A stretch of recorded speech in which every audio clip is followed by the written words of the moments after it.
Hey up and welcome to Callum's Corner. It's not been a good start to the day, I'm afraid. I've got some bad news. Not long woken up and I got a phone call from Gav, my mate up in Bristol, who's looking after my remaining guinea pig. Henry Kissinger is not well. He says he's gone out to feed him this morning and he's all like limp and barely moving, which is just the way Jeremy Corbyn was the day that he died. Obviously, I'm dreadfully worried about this. I've phoned a taxi already. I'm going to go straight up to Bristol. I want to be with him if I can. I mean, hopefully he's going to pull through, but I at least want to be with him before anything happens. I've been worried about something like this that could happen. I missed him so. I had 3 guinea pigs originally. It was Richard Nixon, Jeremy Corbyn, and Kissinger, the pig in question. And they were glorious. They were lovely. They were the best pig pack you could imagine. Just untold joy they brought me.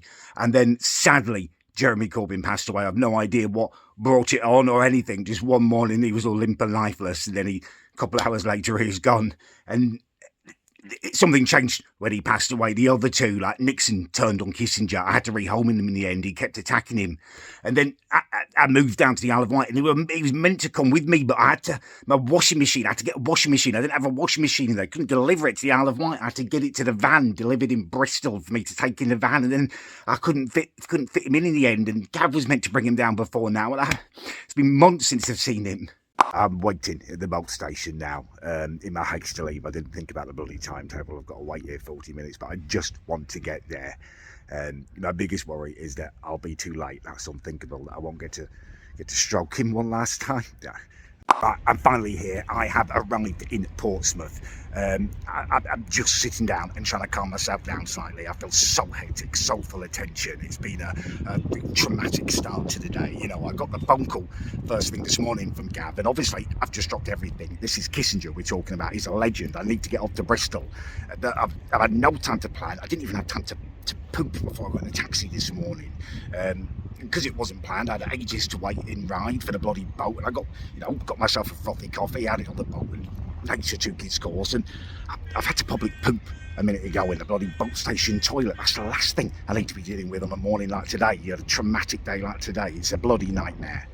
I'm just trying to calm myself down slightly at the moment and make sure I'm acting logically. It's all been such a kerfuffle, you know. I didn't have time to sort out Lenny this morning. I mean, I fed him and let him out and stuff, but I was going to drop my key into my neighbour's house and ask them to pop in and feed him and take him for a walk if they could, but their curtains weren't even open. They weren't awake. It was too early.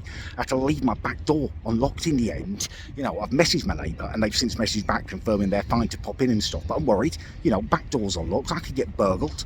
You know, I don't care about stuff. Take my stuff. I don't care if stuff's replaceable. It doesn't mean anything. It's Lenny that I'm worried about. You know, I see adverts out there. People will pay 500 quid to stud a dog like Lenny, a pedigree like him. If they paid 500 quid just for his ball juice, like, if they would steal him, they would take him. I'm very worried. I'm very stressed. I'm trying to calm myself and act logically. I'm going to go to the co-op now and get myself a drink and a snack for the train. And I don't feel like I could eat. I've got that tension in my stomach. You know, like when you're a kid before Christmas, you're too excited to do anything, but not the good excitement that you get for Christmas. Like dentist dread, like when you're sitting there in the waiting room knowing you're going to get drilled. That's how I feel. I'm going to go to the co-op and get a snack, and I'm going to get on the train. Unfortunately, I've got some very bad news for you. Kissinger, that's it. Bloody hat off and show some respect. Kissinger, he's no more. I got the bad news. I got a phone call when I was over in the co-op, which I guess is good in a way. It's nice, but it's better to get bad news in a familiar place, a place that you love, and that place is familiar to me. It's not always been a co-op, but it's been a convenience shop for as long as I remember, and I used to pop in there when I was going to visit my dad in the hospice. I was travelling down, so it's, you know, it's a special place to me anyway. I don't know what to say. He was such a charming pig. He was lovely. I'm really cut up about it, and I'm full of bloody questions. You know, I was Skyping with him. I was Skyping with Kissinger like 3 days ago. Like, Gav Skyped me and he got Kissinger out and he looked fine. What's happened? Why has his health deteriorated so much in these few days? Like, I'm worried that Gav's been getting too bloody high in the sky to feed him and take care of him properly, and Gav's just talking about disposing of the body like straight away. Why does he want to get rid of it? Like, I said, no, Gav, you wait, you wrap that pig up and you freeze him. You make room for him in your freezer. I'm reserving the right to get him autopsied. Not whether I can live with these questions if I don't. I'm not going to Bristol now. I'm going to go back to the Isle of Wight. I think I need to go back to Lenny. He needs to be my focus. I need to make sure he's safe. I'll get to Bristol ASAP to pick up the body, I guess, and make arrangements. I'm going to go and try and get in the boat now. I'm almost certain this seat is stupid stone seat is wet as well, and I've got a wet arse. What can you do? Of course. The next boat doesn't go for an hour, and I couldn't face just sitting down in the boat station and being left alone with my own thoughts. So I've come out for a little stroll on the streets of Portsmouth. Walking is incredibly therapeutic. It's actually something I used to do after, again, visiting my dad in the hospice. I couldn't face waiting for trains and boats and stuff, so I'd come out for a walk, and I'd be, really distraught after seeing him and stuff, and I'd kind of start my walks, this didn't used to be the nicest area at night time. It's kind of okay now, but back then it wasn't great. And I'd start my walks kind of hoping that I'd get mugged or something, or someone might attack me, just so I could feel like a different kind of pain. It probably makes no sense, but when you're so caught up in your head and just watching someone you love die, it doesn't put you in a good place. And I just wanted to feel something, but by the end of my walks I'd always feel a lot calmer, a lot better. I mean, obviously I'm not in that kind of place now. It's not my dad, it's a guinea pig, a bloody good pig, but perspective, he is a pet. But yeah, I just thought a walk might be good for me, so yeah, I'm going to stroll around until it's time for the boat to come. Alright, I'm back on the island now, just kind of walking down from the boat along the pier. Boat journey was a bit weird. There was this ugly baby sitting in front of me, kind of on his mum's shoulder, looking at me, staring at me. I know it's not politically correct to say that, but like I say, because all babies are, if you take emotion out of it, they're weird little kind of screaming lumps. Maybe it's because I've not had kids, I can say that, but yeah, anyway, this baby was particularly ugly. It's kind of like the angry cat. I don't know whether you've seen that meme. It's a cat that kind of sits there like this, it just looks cross. This baby was just scowling at me the whole way. I kind of suited the mood, actually, to be fair. But, I don't feel tense anymore. I just feel really kind of emotionally drained. I've just been down the beach, having some chips down there, kind of remembering him in my own way, remembering him for who he was. What I keep thinking about now is his personality. What a lovely little pig he was, They were each their own little people. Like Corbyn used to like being stroked really gently until he kind of curled up and fell asleep on you. But Kissinger was different. He liked a vigorous stroking. If you stopped stroking him, he'd get cross. He was bubbly. He was full of life. He was a pig with personality, is what he was. He had an abundance of personality. I'm going to miss him. Every day since I've moved to the Isle of Wight, I've missed him. Every time I've had to chuck away salad and stuff, I thought, I can't wait till Kissinger's here and he can have it. Now that day's not going to come. I was going to get another pig for the pack, so we'd have company. It moves by so fast, so quickly, doesn't it?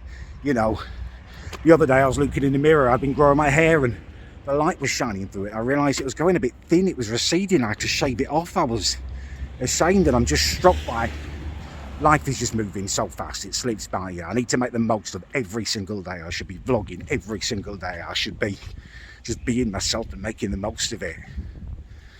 Yeah, anyway, I'm walking up the hill now to the cinema to jump on the bus, but he was a bloody good pig.